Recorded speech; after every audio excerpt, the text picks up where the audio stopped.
कि उस CGI B R Gavai के खिलाफ शू थ्रोइंग इंसिडेंट पर एग्जीक्यूटिव ने कोई कदम नहीं उठाया और चुप भी साधी हुई थी, या फिर ये साइलेंस एक कैलकुलेटेड अवॉइडेंस था ताकि इशू थोड़े टाइम के बाद क्वाइटली फेड हो जाए। इसी बैकड्रॉप में सीनियर एडवोकेट कपिल सिब्बल ने अपने शो दिल से के नए एपिसोड में एक intense and emotionally charged discussion host किया, जहां उनके साथ मौजूद थे फॉर्मर सुप्रीम कोर्ट जजेस justice Deepak Gupta, Sudhanshu Dhulia and S K Kaul. Conversation का मूड सीरियस था लेकिन tone direct and fearless. Topic एक ही था कि ये सिर्फ एक शू थ्रोइंग इंसिडेंट नहीं था, ये judiciary, democracy and countries moral conscience पर सीधा हमला था। सीनियर एडवोकेट कपिल सिब्बल ने डिस्कशन की शुरुआत एक तीखे टोन में की।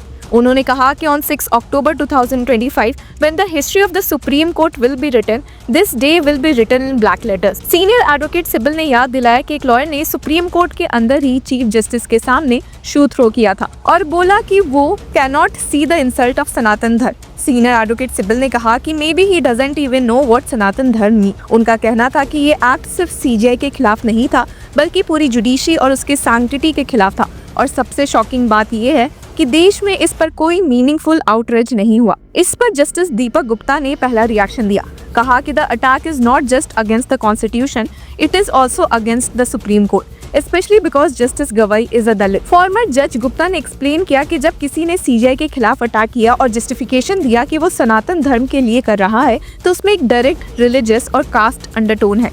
उन्होंने कहा कि when you attack a Dalit chief justice and invoke religion, you're not attacking an individual, you are attacking the very idea of equality। Farmer supreme court जज गुप्ता ने फर्दर क्लैरिफाई किया कि कॉन्स्टिट्यूशन ने हम सबको फ्रेटर्निटी और म्यूचुअल रिस्पेक्ट सिखाया है और जब कोर्ट के अंदर ही उसका अपमान होता है तो डेमोक्रेसी की फाउंडेशन हिलती है। सीनियर एडवोकेट कपिल सिब्बल ने फिर जस्टिस सुधांशु धूलिया की तरफ मुड़कर पूछा कि क्या ये रिएक्शन सेम होता अगर कोई और धर्म या कम्युनिटी से आया व्यक्ति ये एक्ट करता। तो इस पर फॉर्मर सुप्रीम कोर्ट जज धूलिया ने जवाब दिया कि this is the most worrying issue, no one has really thought about it as a major incident. उन्होंने कहा कि सबसे डिस्टर्बिंग बात यही है कि पूरे कंट्री में इस इंसिडेंट को ट्रिविलाइज कर दिया गया है। ना मीडिया ने इसको हेडलाइन बनाया, ना पॉलिटिकल लीडर्स ने कंडेम किया। फॉर्मर सुप्रीम कोर्ट जज धूलिया ने कहा भी कि ऐसा लगता है कि जैसे हमने हेट को नॉर्मलाइज कर दिया है। बाद में जब सीनियर एडवोकेट सिब्बल ने जस्टिस एसके कौल से उनका नजरिया पूछा तो उन्होंने कहा कि he is the second Dalit chief justice of this country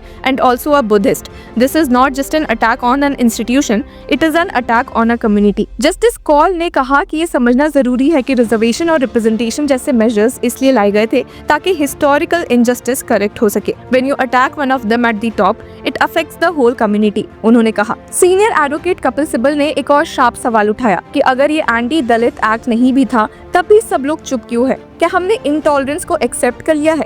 इस पर जस्टिस गुप्ता ने कहा कि when he came to the door and said he cannot bear the insult of सनातन धर्म, he should have been stopped right there।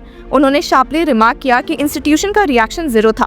The chief justice forgave him, but that does not mean the system should forget it। Justice Gupta ने कहा कि forgiveness एक personal virtue है लेकिन law and institution के level पर accountability अलग matter है। जस्टिस कौल ने भी इस बात से सहमत होते हुए कहा कि the narrative that troubles me is not why he through the shoe but why the chief justice used that word. उन्होंने कहा कि इस पूरे इंसिडेंट के बाद पब्लिक और मीडिया ने रॉन्ग फोकस पकड़ लिया। Instead of questioning the hatred and intolerance behind the act, लोग सीजीआई के एक शब्द पर डिबेट कर रहे थे।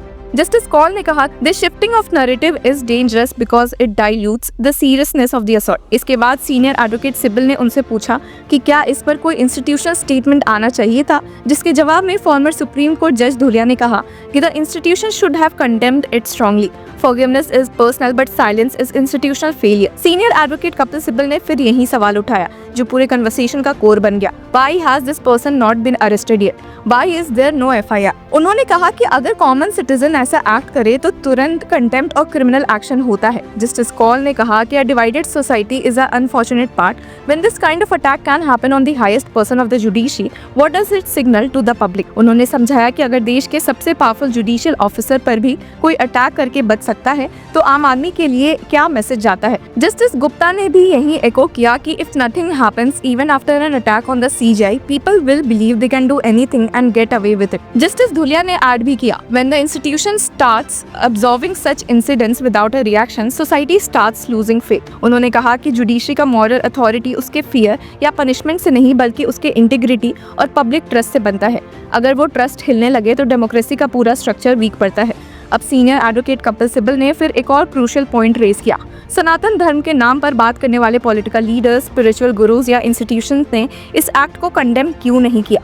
तो इस पर जस्टिस धुलिया ने जवाब दिया कि the chief justice has forgiven him fine, but the institution should not forget it. उन्होंने एम्फेसिस दिया कि जुडिशरी को अपने डिग्निटी और इंडिपेंडेंस के लिए खुद ही खड़ा होना होगा। जस्टिस धुलिया ने कहा कि silence in such moments is not humility, it's surrender. और जस्टिस गुप्ता ने कहा, in our time we could disagree strongly but still respect each other. Today disagreement itself is seen as disloyalty. उन्होंने ये भी कहा कि अगर जजेस और लॉयर्स खुद टॉलरेंस और डेकोरम लूज करते हैं तो सोसाइटी का मॉरल कंपास खिसक जाता है। अब सीनियर एडवोकेट कपिल सिब्बल ने फिर एक सॉफ्ट लेकिन पॉइंटेड रिमार्क दिया, maybe we have started confusing faith with fanaticism. उन्होंने कहा कि सनातन धर्म का एसेंस ही टॉलरेंस और को एग्जिस्टेंस था, पर आज उसके नाम पर एग्रेशन और हेट जस्टिफाई किया जा रहा है। जस्टिस धुलिया ने रिस्पॉन्ड किया कि true spirituality teaches patience not violence. और जस्टिस एस के कौल ने ऐड किया कि the day we stop listening to each other we stop being a society. अब पूरे कन्वर्सेशन के दौरान एक अंडरलाइंग कंसर्न भी था कि देश के डेमोक्रेटिक इंस्टीट्यूशन, जुडिशरी और पब्लिक डिस्कोर्स एक फ्रेजाइल स्टेट में है। उन्होंने कहा कि ये सिर्फ एक शू थ्रोइंग इंसिडेंट नहीं बल्कि एक सिंबॉलिक रिमाइंडर है कि अगर इंटॉलरेंस और हेट अनचेक्ड चले तो इंस्टीट्यूशन के अंदर से रिस्पेक्ट खत्म हो सकता है। सीनियर एडवोकेट कपिल सिब्बल ने एंड में कहा कि if we remain silent today, tomorrow the shoe may not be thrown, it might be something worse. उस पर जस्टिस गुप्ता ने कहा कि and then it will be too late to talk about dignity और जस्टिस। अब इंटरव्यू खत्म हुआ पर जो बातें छोड़ी गई वो अभी तक घूम रही है कि क्या हम एक ऐसे पॉइंट पर पहुंच गए हैं जहां हेट को टॉलरेंस से ज्यादा इंपॉर्टेंस मिल गई है। सीनियर एडवोकेट कपिल सिब्बल ने अपने क्लोजिंग लाइन में कहा कि maybe the time has come to remind ourselves that dissent is not danger, silences. ये कन्वर्सेशन एक रिमाइंडर था कि जुडिशरी की डिग्निटी, कॉन्स्टिट्यूशन की स्पिरिट और समाज की इंसानियत तभी बचेगी जब हम सच बोलने की हिम्मत रखेंगे और नफरत के सामने खड़े होने की भी। तो व्यूअर्स, आपकी क्या राय है हमें कमेंट सेक्शन में जरूर बताएं और तब तक के लिए कीप फॉलोइंग लॉ चक्रा।